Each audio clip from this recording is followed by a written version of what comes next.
Pagbasa mula sa aklat ng mga bilang.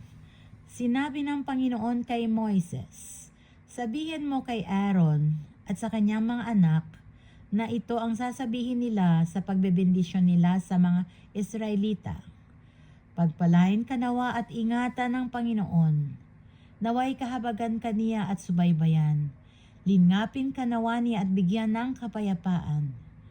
Ganito nila babanggitin ang pangalan ko sa pagbibindisyon sa mga Israelita at pagpapalain ko ang mga ito." Ang salita ng Diyos. Kami iyong kaawaan, pagpalain poong mahal. O Diyos, pagpalain kami't kahabagan.